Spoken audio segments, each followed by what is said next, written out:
Yeah.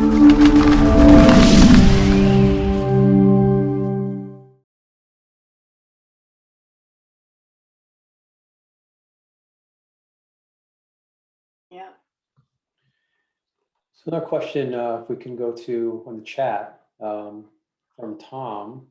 An issue with AI is the use of transformers. These have built-in bias that most new AI systems are built on. Who has audited transformers such as Google Brain? Maybe that's a good one for Kim.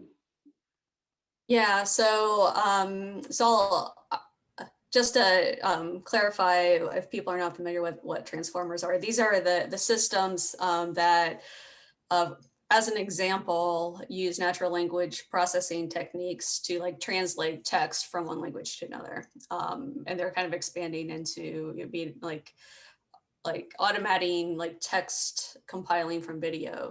So just to give a definition, people who aren't familiar with those. So I will answer. So I'm not sure who's audited transformers such as Google Brain. I know another part of Tom's question was elaborate on the fact that they are based off of scraping the internet. And so this means that the data used to train these transformers come from the internet itself. And so this does a couple things. One, you're relying on who knows translated that and did they translate it correctly, but also that there's a class bias or a population bias going into that training data set. So I'm not sure I'm answering the question. I'm not sure who's auditing that. I know Google has a very large office around ethics, but I think as has become evident, they might not have their processes fully figured out at this time about who's responsible. And they surely shouldn't be auditing themselves.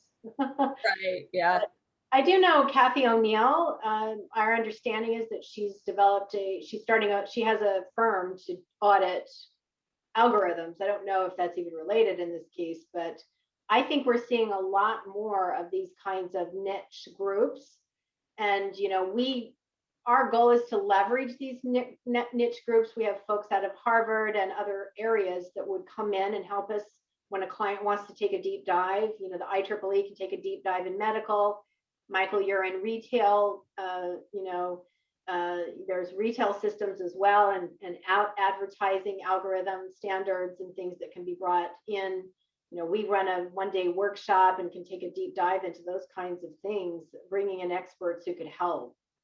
So, but if we can't answer the question fully today, we'll take a note to take a look into it and get back to you. Yeah, it's some of what makes auditing hard is that it's not, these companies don't necessarily publish the data set that they use to train on as open data. But a common way that these kind of, I'm going to call them watchdog groups, is basically create counterfactuals and say, okay, well, let me just pump what your system using data and see if I can detect biases in that way. So, yeah. So we do have a few more questions, but we're approaching 8 o'clock. Should we move on to some other topics and come back to the questions at the end? I think we have the time. And then time for one more, maybe? Yeah, I think we should take one more question. And okay. We definitely will respond to people's questions. If you can make sure there's a way to reach out to you via email or something, because we really do want to help. But Rob, if we can take one. So I think another good one is regarding bias from John. So bias elimination is ultimately impossible as bias is an essential part of human perception. For example, one man's terrorist is another man's freedom fighter. How can logic-based AI-based systems be tasked with successfully navigating this unavoidable ambiguity of human existence? Yeah, first of all, Kim's going to speak to bias in a minute, but we've actually been working with someone at a company called Reset Digital. We were introduced to a data scientist there who actually teaches on this topic, who says you can't completely eliminate bias. No matter what you do, there's just no way to do it. unless you can create absolutely dummy new data, absolute new data that's completely cleansed of human history. So this remains a challenge. It remains a massive challenge. And I think, Kim can speak to this better than I can, and she's going to talk about data bias right now.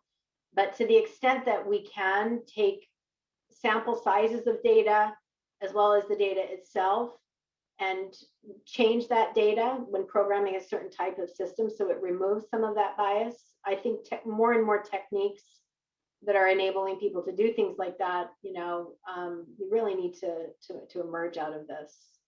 Otherwise, people will get hurt, right?